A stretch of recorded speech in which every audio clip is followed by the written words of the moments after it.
11 डिसेंबर 2025 म्हणजेच आंतरराष्ट्रीय पर्वत दिनानिमित्त गिरीप्रेमी या पुण्यातील गिर्यारोहण क्षेत्रात काम करणाऱ्या अत्यंत नावाजलेल्या संस्थेमार्फत हिमनदी या विषयावरती कार्यक्रमाचं आयोजन करण्यात आलेलं होतं. ह्या कार्यक्रमामध्ये हिमनदी या क्षेत्रामध्ये काम करणारे विविध मान्यवर यांनी आपला अभ्यास व आपले विचार सर्वांसमोर प्रस्तुत केले. जागतिक हवामान बदल हा सर्वांनाच भेडसावणारा जटिल असा प्रश्न आहे. आजच्या या काळामध्ये सर्वांपर्यंत पोहोचण्याचं सोपं माध्यम म्हणजे डिजिटल मीडिया. तर याच डिजिटल मीडियाचा वापर करून कूल द ग्लोब या ॲपच्या माध्यमातून प्राची शेवगावकर हवामान बदलाचे परिणाम आणि त्याच्यावरील उपाय सर्वांपर्यंत पोहोचवण्याचं काम करत आहेत. या ॲपच्याच त्या संस्थापक आणि मुख्य कार्यकारी अधिकारी सुद्धा आहेत. तर या भागामध्ये आपण त्यांचे विचार त्यांच्याकडूनच जाणून घेऊयात. माझी इंजिनिअरिंग ड्रॉपआउटची सिक्रेट कशी कळली तुम्हाला? पण किती वेळामध्ये ते गेस कर आता. किती वर्षांमध्ये इंजिनिअरिंग ड्रॉपआउट केलं असेल? पहिल्या वर्षातच केला. पहिल्या वर्षात, पहिल्या महिन्यात. राईट टाईम ना. बरं, ओके, अप्रूव्ड. इथे मी आत्ता मागच्या सेशनमध्ये बघत होते की क्रिकेटची मॅच चालू असेल असं कोणाला तरी वाटेल. त्या एक्साइटमेंटने सगळे ग्लेशियर्सबद्दल बोलत होते. हे फक्त गिरीप्रेमीच्याच इव्हेंटमध्ये होऊ शकतं. त्यामुळे मला एकदम इथे छान वाटतं येऊन. आणि कृष्णानंदच्या लेक्चरनंतर एक तुम्हाला विचारावं वाटतं सगळ्यांना की मला हात वर करून सांगाल का की तुमच्यापैकी कोणाला फरक पडतो की ग्लेशियर्स मेल्ट होत आहेत, हिमनद्या वितळत आहेत? I am asking them how many of you care about glaciers melting. आणि ऑफकोर्स सगळ्यांनी हात वर केलं. म्हणजे मला अजून हीच अपेक्षा होती इथल्या प्रेक्षकांकडून, इथल्या श्रोत्यांकडून. आणि त्यामुळे मी मगाशी तुम्हाला सगळ्यांना सांगत होते की मला इथे थोडंसं एक खोडकर बॅकबेंचर असल्यासारखं वाटतं आहे. कारण तुम्हाला खरं सांगायचं झालं तर मी पहिल्यांदा या सगळ्याबद्दल ऐकलं.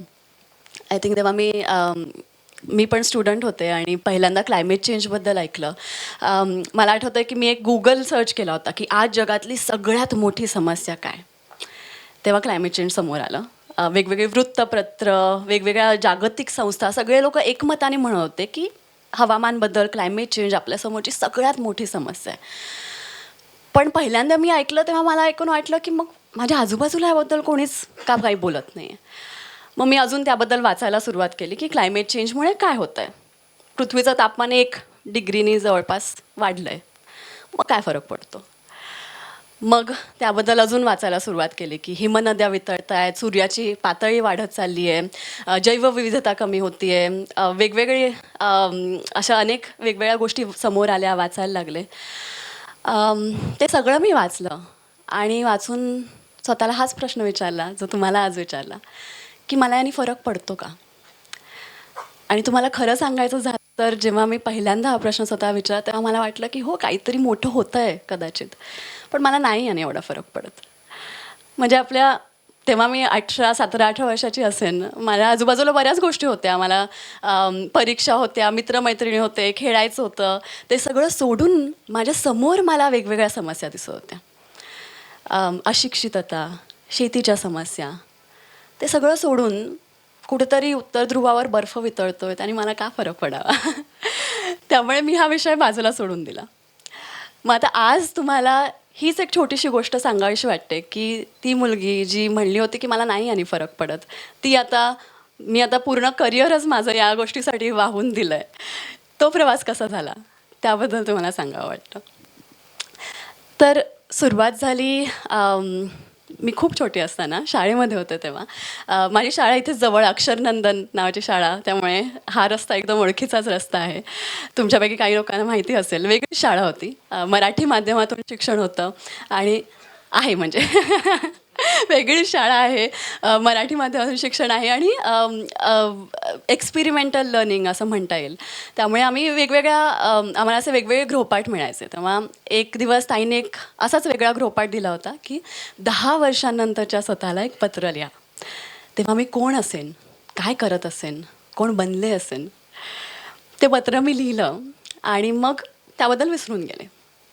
मग मध्ये खूप वर्ष गेली, 10वी झाली, 12वी झाली आणि मग आपण त्या पॉईंटला येऊन पोचतो जी सिक्रेट आता त्यांनी रिव्हील केली की मी कम्प्युटर इंजिनिअरिंगला ॲडमिशन घेतली होती MITमध्ये. पण कुठेतरी मला असं काहीतरी चुकल्यासारखं वाटत होतं की कदाचित हे नाही आपल्यासाठी. पण काय ते लक्षात येत नव्हतं. तेव्हा एक खूप इंटरेस्टिंग गोष्ट घडली. माझ्या शाळेतल्या ताईंनी ते 10 वर्षांपूर्वी लिहिलेलं पत्र मला परत पाठवलं. आणि ते वाचून मला असं कोणीतरी एकदम खडबडून जागा केल्यासारखं वाटलं. कारण त्यामध्ये छोट्या प्राचीने लिहिलं होतं की मला काही ना काहीतरी बदल घडवून आणायचा आहे. असं काम करायचं जे इतिहासाच्या पानांवर लिहिलं जाईल. आता तेव्हा आम्ही शिवाजी महाराजांचा इतिहास 4थीमध्ये शिकत होतो, त्यामुळे कदाचित मी असे क्रांतिकारी विचार करत असेन. पण कुठे ना कुठेतरी ते पत्र डोक्यात घोळत राहिलं आणि छोट्या प्राची लिहिल्या त्या शब्दांनी मी इन्स्पायर झाले आणि ठरवलं की 1च महिना झाला आहे, बरोबर वेळ आहे, तर आपण आत्ताच ड्रॉप आऊट करून टाकू आणि अशा करिअरच्या दिशेने प्रयत्न करू ज्यातून काही ना काहीतरी बदल घडून येतो. आता इंजिनिअरिंगमधून सुद्धा होऊ शकतो, पण मी आईबाबांना आता तुम्ही शार्क टँकबद्दल पण बोललात, तर बरेच लोक मला विचारतात की शार्क टँक हे पिच देताना तू खूप नर्वस होतीस का, खूप टेन्शन आलं होतं का? तर मला सगळ्यात जास्त टेन्शन आलं होतं ते या एका पिचसाठी जे मी माझ्या आईबाबांना दिलं की मला आता ड्रॉप घेऊन 1 वर्षभर भारतभर फिरायचं आहे, वेगवेगळ्या क्षेत्रामध्ये काम करत ज्याने काहीतरी बदल घडून येऊ शकतो. मी कॉलेजला जायचं बंद केलं आणि 1 आठवडाभर या पिचची तयारी केली. मी एक प्रेझेंटेशनच बनवलं आईबाबांसाठी आणि 1 आठवड्याने त्यांना बोलवलं आणि म्हणलं की मी आता कॉलेजला जाणार नाही, त्याच्याऐवजी हे करायचं मी ठरवलं. मग पिचच्या शेवटी इन्व्हेस्टर्स जसे डील देतात तसं आईबाबांनी मला डील दिलं 1 वर्षाचं की कर हे तू, आम्ही तुला सपोर्ट देऊ.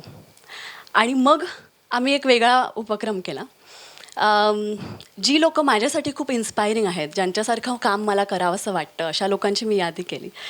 ज्या क्षेत्रामध्ये मला काम करायचं आहे की ज्याने काही ना काहीतरी बदल घडून येऊ शकतो, अशा क्षेत्रांची यादी केली आणि वर्षभर त्या लोकांना शॅडो केलं. मग त्यातले पहिले होते पुण्यामधलेच एक शेतकरी ज्ञानेश्वर बोडके. त्यांनी अभिनव फार्मर्स क्लबची स्थापना केली, ज्यामध्ये देशभरातले 2.5 लाख शेतकरी क्लायमेट रेझिलियंट गटशेती करतात. त्यांच्याबरोबर 4 महिने मी महाराष्ट्रभर फिरले. मग बँगलोरपाशी हसरूदला नावाची संस्था आहे, तिथे स्वच्छता कर्मचाऱ्यांबरोबर 4 महिने काम केलं आणि त्यानंतर 4 महिने शिक्षण, म्हणजे पुण्यामधल्या महाराष्ट्रामधल्या वस्त्यांमध्ये जाऊन लहान मुलांशी खूप गप्पा मारल्या. आणि या वर्षभरामध्ये मी क्लायमेट चेंज सोडून बाकी सगळ्या विषयांवर काम करत होते.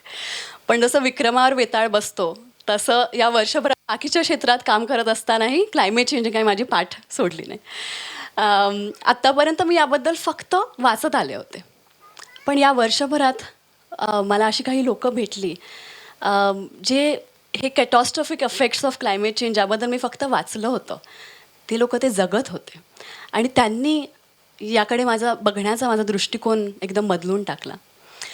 त्यातल्या काही व्यक्तींबद्दल तुम्हाला सांगावं वाटतं. एक 12 वर्षाचा मुलगा मला भेटला आणि मी त्याला विचारलं की तुला एक विश मिळेल, एक इच्छा, तू काहीही मागू शकतोस, तू काय मागशील?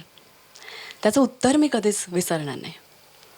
तो म्हणला की मी मागेन की माझ्या घरामध्ये परत पाणी शिरायला नको. तेव्हा मला पहिल्यांदा लक्षात आलं की जेव्हा आपण वाचतो की हवामान बदलामुळे नैसर्गिक आपत्ती होण्याचं प्रमाण जास्त वाढलं आहे, त्याचा अर्थ असाही असू शकतो की एका 12 वर्षाच्या मुलाला आपल्या डोक्यावर आता छप्पर राहणार का नाही, अशा मूलभूत गोष्टींची काळजी करावी लागते. ह्यानी मला फरक पडतो. अजून एक छोटीशी खूप हुशार मुलगी भेटली आणि तिला मी विचारलं कितवीत आहेस तू? ती म्हणली मी आत्ता शाळेत जात नाही. का बरं? कारण तिच्या घरामध्ये फक्त दुपारी 1 तास पाणी येत होतं आणि घरी तेव्हा कोणीच घरात थांबू शकत नव्हतं, त्यामुळे तिला थांबावं लागत होतं. आता मी तिला भेटून जात असताना विचार करत होते की हे का होतं आहे. तिच्या गावामध्ये दुष्काळ पडला होता, पाण्याची कमतरता होती. तेव्हा लक्षात आलं की जेव्हा आपण वाचतो की हवामान बदलामुळे दुष्काळांचं प्रमाण वाढलं आहे, त्याचा अर्थ असाही असू शकतो की एका हुशार मुलीला शाळा सोडून घरी थांबायला लागतं आहे बादलीत पाणी भरण्यासाठी. याने मला फरक पडतो. माझी एक नेपाळी मैत्रीण आहे ताशी म्हणून. तिचं गाव एक लिमी व्हॅलीमध्ये हलजी नावाचं छोटंसं गाव आहे. तिथल्या आजींबद्दल तिने मला सांगितलं की पिढ्यानपिढ्या त्यांच्या अनेक पिढ्या जगत होत्या. त्यांच्या घराभोवतीच एक छोटंसं काही गुंठे जमीन होती. त्याच्यावर आपल्यापुरती शेती करून त्यांची उपजीविका चालू होती. आणि आयुष्याची 80 वर्ष त्यांनी अशीच काढली. आणि आता त्या म्हणायला लागल्या की आमचा देव आमच्यावर चिडला आहे, कारण बर्फ वेळेत वितळत नाही आहे, पाणी वेळेत येत नाही, आणि आलं तर अचानक खूप येऊन जातं. त्यामुळे आम्हाला शेतीच करता येत नाही. आणि आपण ज्या आजीजींनी म्हणू की आम्हाला घरातलं सोनं विकायला लागलं, त्याच आजीने त्या म्हणल्या की घरातली पाळलेली बकरी आम्हाला विकायला लागली, कारण शेती नाही करता आली यावर्षी. याने मला फरक पडतो. पहिल्यांदा लक्ष आलं की क्लायमेट चेंज, हिमनद्या वितळत आहेत, त्याचा अर्थ असाही असू शकतो की लोकांना अन्न मिळत नाही. मग हे सगळे अनुभव आल्यानंतर हळूहळू मला लक्षात आलं की एक सामान्य व्यक्ती म्हणून global warming, glaciers melting, sea level rising या मोठ्या मोठ्या शब्दांनी मला नाही फरक पडत. माझं घर, माझं अन्न, माझं आरोग्य, माझं निवारा, अशा छोट्या गोष्टींनी, मूलभूत गोष्टींनी आपल्या सगळ्यांना फरक पडतो. आणि हवामान बदल हे सगळ्याशी जोडलेलं आहे. हे जेव्हा मला लक्षात आलं तेव्हा वाटलं की अरे हो, ह्याबद्दल काही ना काहीतरी करायला हवं. पण मग प्रश्न समोर आला की आत्ता का, याची अर्जन्सी काय आहे आपल्यासमोर. मग मला समजून आलं टिपिंग पॉईंट्सबद्दल.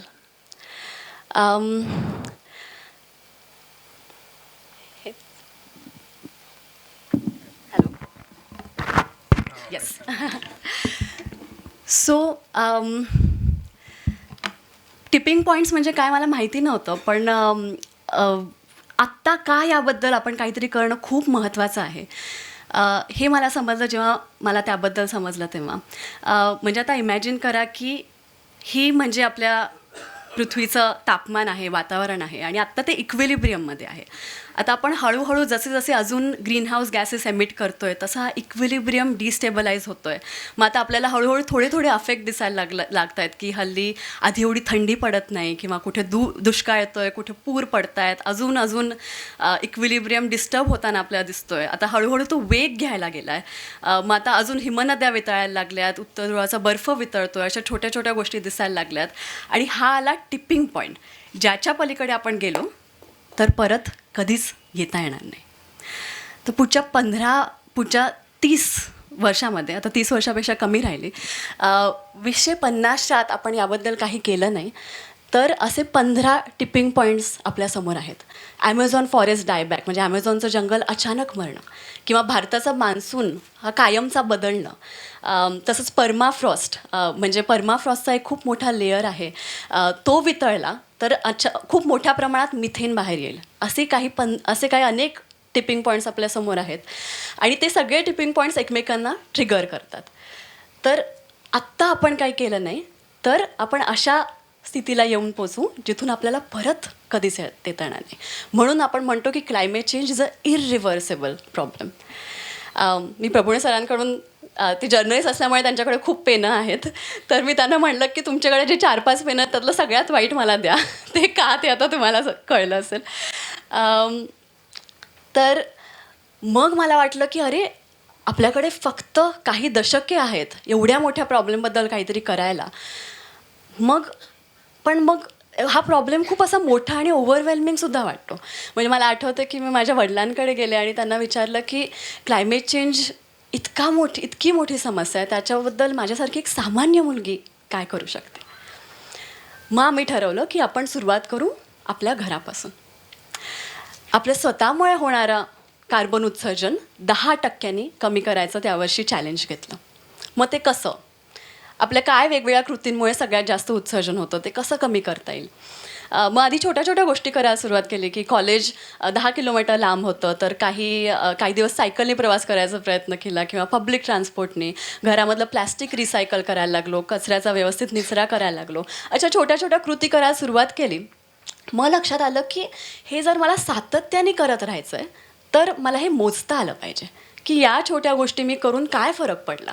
कारण जेव्हा मी मोजेन तेव्हाच मला हे अजून करावं वाटेल. मग अवॉइडेड एमिशन्सचा खूप अभ्यास सुरू केला की प्रत्येक ॲक्टिव्हिटीमागे काय अवॉइडेड एमिशन्स आहेत ते कसं कॅल्क्युलेट करायचं. आणि हे करायला सुरुवात केली आणि काही महिन्यांनी एक खूप इंटरेस्टिंग गोष्ट घडली. मजा यायला लागली. असं वाटलं की आपण घरामध्ये एक काहीतरी छान गेमच खेळतो आहे आणि आपल्या परीने का होईना आपण काही ना काहीतरी करतो आहे म्हणून छान वाटत होतं.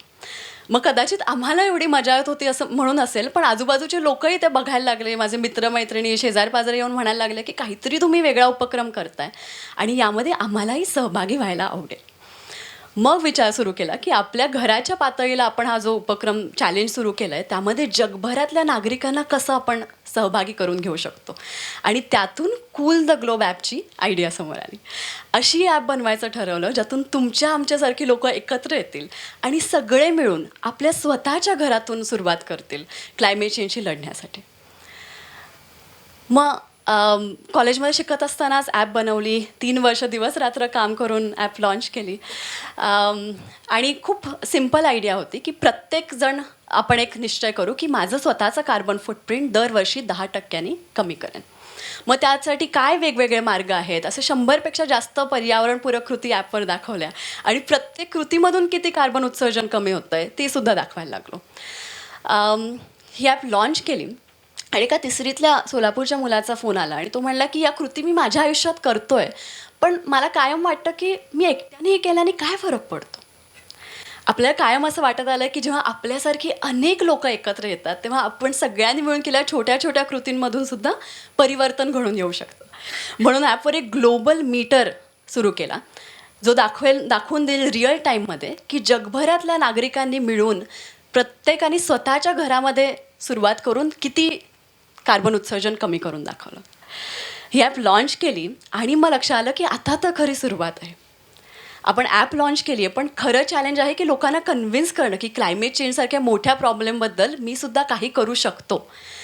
मग आपण छोटे छोटे कॅम्पेन्स आणि चॅलेंजेस बनवायला सुरुवात केली आणि खूप छान वाटलं की नागरिकांचा भरभरून प्रतिसाद आला. लोकांना आवडलं की आपण फक्त प्रॉब्लेमबद्दल बोलत नाही आहोत की प्रत्येकजण सोल्युशनचा पार्ट कसा होऊ शकतो ते सुद्धा आपण सांगतो आहे. मग लोक आपल्या परीने काही ना काही का होईना पण ॲपवर टाकायला लागले. म्हणजे एका 9 वर्षाच्या मुलीचा फोन आला. ती म्हणली की मी काय करू शकते, माझ्या आयुष्यात काय बदल करू क्लायमेट चेंज थांबवण्यासाठी. मग तिने शाळेमध्ये सायकलने जायला सुरुवात केली आणि काही आठवडे हे करून 60 किलो कार्बन उत्सर्जन कमी करून दाखवल्याचं ॲपमध्ये रेकॉर्ड केलं आणि तिचं वजन होतं 20 किलो. अशाच एक अजून आजी होत्या 75 वर्षाच्या आजी. त्या म्हणल्या की मी काय असं सायकलनी तर वगैरे जाऊ शकत नाही, पण मलाही काही ना काहीतरी तुमच्या मिशनमध्ये सहभागी व्हावं असं वाटतं, तर मी काय करू शकते. मग त्यांच्या नातीचं लग्न होतं आणि लग्नामध्ये नवीन साड्या विकत घेण्याच्या ऐवजी त्यांच्या स्वतःच्या लग्नातल्या साड्या त्यांनी वापरल्या आणि असं करून 15 किलो कार्बन उत्सर्जन कमी केल्याचं दाखवलं.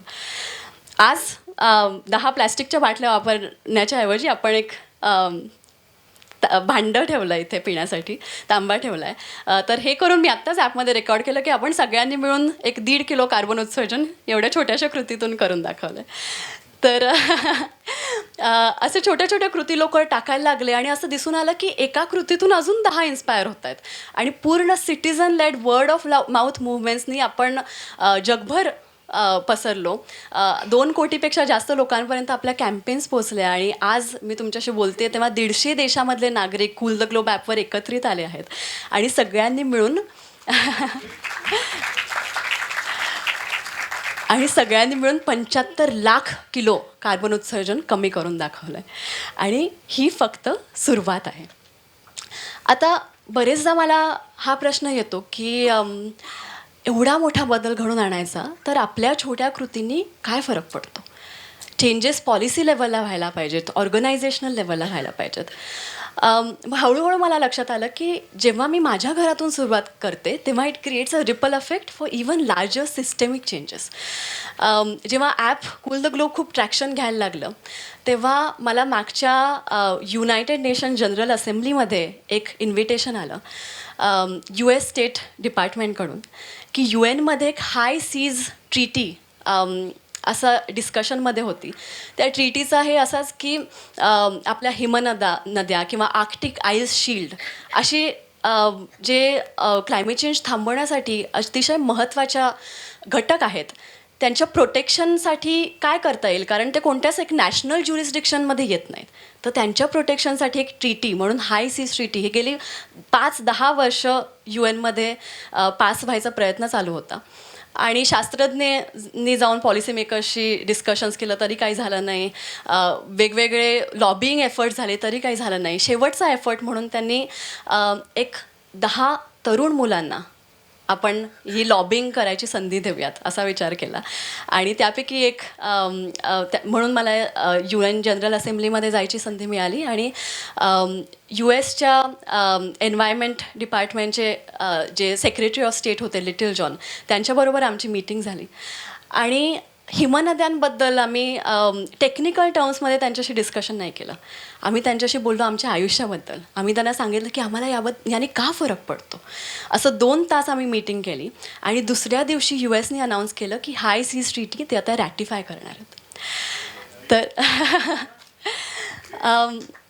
तर हळूहळू लक्षात यायला लागलं की आपल्याला असं वाटतं की म्हणजे आता मी तुम्हाला सांगितलं की मी जे पत्र लिहिलं तेव्हा मी शिवाजी महाराजांच्या इतिहासाबद्दल वाचत होते आणि त्यातून खूप इन्स्पायर झाले होते.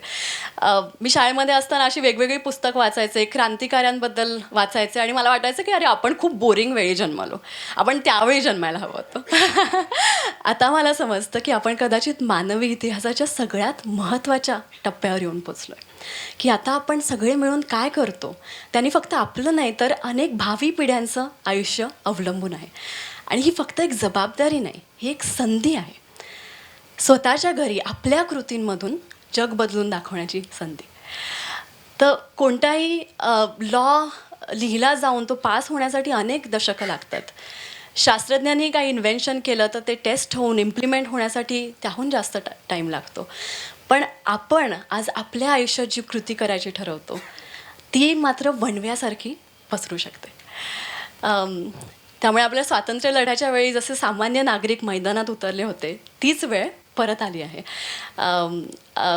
आणि क्लायमेट चेंजसाठी प्रत्येक नागरिकाने मैदानात उतरून मी काय करू शकतो असा जेव्हा विचार सुरू होईल तेव्हा सगळ्यात मोठा बदल घडून येऊ शकतो. आणि असे विचार करणारेच आपण सगळे आज इथे जमलो आहोत. त्यामुळे तुमच्याशी गप्पावरून खूप छान वाटलं. आणि येस काही प्रश्न असतील तर विचारू शकता. थँक्यू.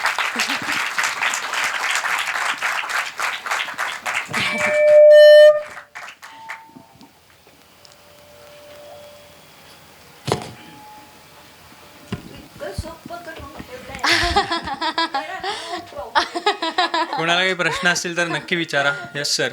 दांडेकर सर.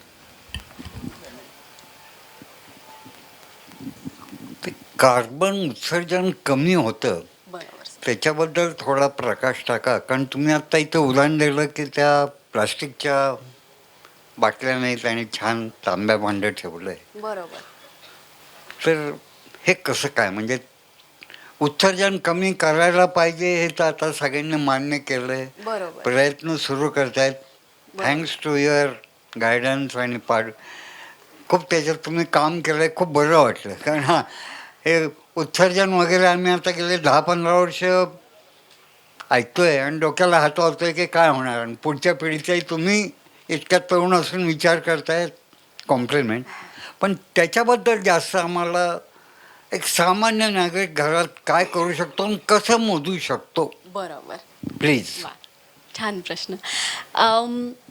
तर पहिल्यांदा मी जेव्हा क्लायमेट चेंजवर काम सुरू केलं तेव्हा मी म्हटलं की याचा आता विलन कोण नक्की. तर मला काही विलन समोर आले, जसं carbon dioxide, methane, atmospheric ozone, हे सगळे विलन्स की हे सगळे हरितगृह वायू सूर्याची उष्णता पकडून ठेवत आहेत आणि त्यामुळे पृथ्वीचं तापमान, सरासरी तापमान वाढत चाललं आहे आणि त्यामुळे क्लायमेट चेंज होतो आहे. पण जसं अजून त्यामध्ये खोलवर जात आलो तसं समजलं की जसं आपल्या जुन्या हिंदी बॉलिवूड मूव्हीजमध्ये दाखवायचं की खरा विलन कोणीतरी वेगळाच आहे, त्याच्या खांद्यावर बंदूक ठेवली आहे आणि कोणातरी फ्रेम केलं जातं आहे, तसं हरितगृह वायूंना आपण क्लायमेट चेंजमध्ये फ्रेम करतो आहे. खरा विलन कोणीतरी वेगळाच आहे, तो कोण? आपण. तर हरितगृह वायू हे खरं तर पृथ्वीचे हिरो आहेत, कारण ते नसते तर पृथ्वी खूप थंड असती, जीवसृष्टीच होऊ शकली नसती. पण मग प्रॉब्लेम काय, तर माझी आजी कायम म्हणते की कोणत्याही गोष्टीची अतिशयोक्ती वाईट. तर तसंच आता हरितगृह वायूंची अतिशयोक्ती झाली आहे. इंडस्ट्रियलायझेशन आणि या सगळ्यामुळे तर 220 पार्ट्स पर मिलियन एवढं कार्बन डायऑक्साईडची ॲटमॉस्फिअरमध्ये गरज आहे आणि त्याच्यापेक्षा दुप्पटीपेक्षा आत्ता असेल ते. मग ते कशामुळे? तर आपल्या दैनंदिन आयुष्यात आपण अनेक गोष्टी करतो की आपण प्रवास करतो, आपण घरं बांधतो, आपण गोष्टी विकत घेतो, आपण उपकरणं वापरतो, वीज वापरतो. अशा ज्या छोट्या छोट्या आपण गोष्टी करतो त्या प्रत्येक गोष्टीमध्ये हरितगृह वायूचं उत्सर्जन होतं. म्हणजे आता मी ही पॅन्ट ऑनलाईन ऑर्डर केली. ती ऑर्डर करताना आधी कुठेतरी खाणीमधून पेट्रोलियम बाहेर काढला. त्या पेट्रोलियमचं पॉलिएस्टर बनवलं गेलं. मग शेतामध्ये कापूस बनवला. कापूस आणि पॉलिएस्टर एकत्र येऊन त्याचं कापड बनलं. मग ते प्रवास करून बांगलादेशमध्ये गेलं. बांगलादेशमध्ये त्याची पॅन्ट बनवली गेली. आणि असं अनेक हजारो किलोमीटर प्रवास करून आणि साधारण 5 किलो कार्बन उत्सर्जन करून पॅन्ट माझ्यापर्यंत पोचली. आणि ती पोचेपर्यंत मी थोडी जाड झाले होते, त्यामुळे ती मला आता बसतच नाही आणि ती कपाटात पडून राहिली.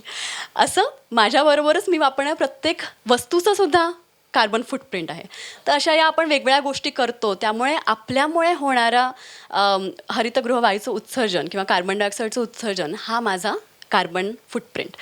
आणि एक सरासरी भारतीय माणूस साधारण 2500 किलो एवढं कार्बन उत्सर्जन दरवर्षी करतो. मग आता ते आपण कमी कसं करू शकतो?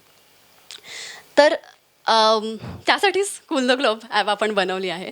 आणि आपण जेव्हा हे ऐकतो तेव्हा पहिल्यांदा वाटतं की अरे बापरे, आता हे कसं होणार? असं वाटतं की आता मला पूर्ण माझं आयुष्य बदलायला लागेल.